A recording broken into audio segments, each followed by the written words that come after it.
இந்த எஸ்எஸ்கேவ பத்தி நம்ம ரேவதி சொல்லக்கூடிய விஷயங்கள் எல்லாத்தையுமே நம்ம அ இலக்கியாவால ஏத்துக்கவே முடியல. என்ன பண்றது? ஏது பண்றது? அப்படின்னு ஒண்ணுமே புரியல.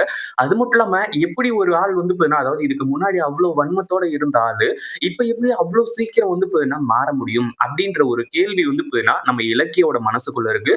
அவங்களோட மனசுக்குள்ள கேள்வி வந்தாலே வந்து பார்த்தீங்கன்னா, அது கரெக்ட்டா தான் இருக்கும் அப்படின்றது எல்லாருக்குமே நல்லாவே தெரியும். அப்படிதான் வந்து பார்த்தீங்கன்னா, இப்பவும் நம்ம இலக்கியம் வந்து பார்த்தீங்கன்னா யோசிச்சிருக்கிற விஷயம் கரெக்ட் அப்படின்ற மாதிரி வந்து பார்த்தீங்கன்னா அவங்களுக்கு தோண ஆரம்பிச்சிருது. ஆனா ரேவதி கிட்ட என்ன சொன்னாலுமே கூட வந்து பார்த்தீங்கன்னா ரேவதி நம்புற மாதிரி இல்ல. ஏன்னா நடந்த சம்பவங்கள் அந்த மாதிரி. ஒரு பக்கம் எஸ்எஸ்கே இருந்துட்டு நம்ம ரேவதியோட கால்ல விழுந்து மன்னிப்பு கேட்டது மட்டும் இல்லாம இலக்கியாவுக்கும் கௌதமுக்கும் என்னால இனிமே எந்த ஒரு பிரச்சனையும் வராது அப்படின்ற மாதிரி கோவில்ல கற்பூரம் அடிச்சு சத்தியம் பண்ணாங்க. இதெல்லாம் போக இன்னொரு பக்கம் வந்து பார்த்தீங்கன்னா நம்ம தாக்ஷாயணி அந்த கோவிலுக்கு வந்து பார்த்தீங்கன்னா சாமி கும்பிடுறதுக்காக வந்திருக்காங்க. அந்த ஒரு டைம்ல இந்த எஸ்எஸ்கே வந்து பார்த்தீங்கன்னா நம்ம ரேவதிய தனியா வந்து பார்த்தீங்கன்னா கூட்டிட்டு போய் ஒளிய வச்சுட்டு இருக்காங்க. தாக்ஷாயணி கிட்ட வந்து பார்த்தீங்கன்னா மாட்டிக்க கூடாது அப்படின்றதுக்காக. அதாவது இந்த விஷயம் எல்லாமே வந்து பார்த்தீங்கன்னா நடந்ததுக்கு அப்புறமா நம்ம ரேவதி முழுசா வந்து பார்த்தீங்கன்னா இவங்க சொல்றது எல்லாத்தையுமே நம்ப ஆரம்பிச்சுட்டாங்க. உண்மையிலேயே இதை எதிர்பார்க்கவே இல்ல. அதுவும் இல்லாம ரேவதி ஒருத்த வந்து பார்த்தீங்கன்னா இவ்வளவு சீக்கிரம் மாறுவாங்க அப்படின்னு சொல்லிட்டு எஸ்எஸ்கே உண்மையிலேயே திருந்திருந்தாரு அப்படின்னா ரொம்ப நல்ல விஷயம் அப்படின்ற மாதிரி தான் இலக்கியம் நினைக்கிறாங்க. ஆனா மேலும் மேலும் நடக்கக்கூடிய விஷயங்கள் எல்லாமே ரொம்ப தப்பா போயிட்டு இருக்கு. கண்டிப்பா எஸ்எஸ்கே திருந்தறதுக்கான வாய்ப்பே கிடையாது. இதுல ஏதோ மிகப்பெரிய மர்மம் இருக்கு அப்படின்ற மாதிரி வந்து நினைச்சாங்க.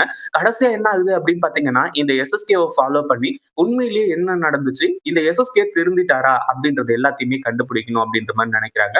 அதாவது நம்ம ரேவதி வந்து டோட்டலா சேஞ்ச் ஆயிட்டாங்க.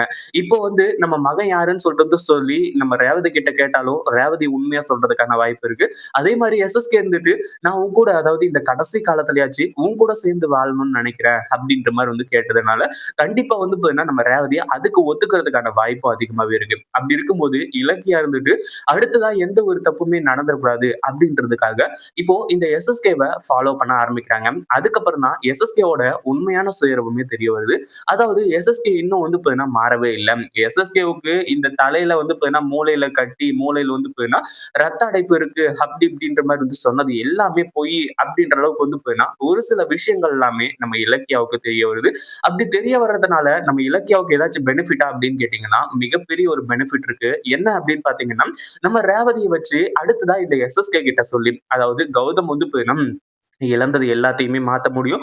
ஒரு பக்கம் கார்த்திக் கிட்ட இருந்து அஞ்சலிய வந்து பார்த்தீங்கன்னா, அங்கருந்து வந்து பார்த்தீங்கன்னா பிரிக்க முடியும். இப்படி பல விஷயங்கள் வந்து பார்த்தீங்கன்னா இருக்கும். ஆனா இப்போ எஸ்எஸ்கேவோட இந்த ஒரு பிளான கேட்டதுக்கு அப்புறமா கண்டிப்பா நம்ம இலக்கியாவால அத ஏத்துக்கவே முடியல. இந்த எஸ்எஸ்கே கௌதம யார் அதாவது ரேவதி அம்மாவோட மகன் யாருன்னு சொல்லிட்டு வந்து தெரிஞ்சுக்கிட்டு கொல்றதுக்காக தான் இவ்ளோ பெரிய பிளான போட்டுட்டு இருக்கானா? இதுக்கு மேல வந்து பார்த்தீங்கன்னா நம்ம சும்மா விடக்கூடாது.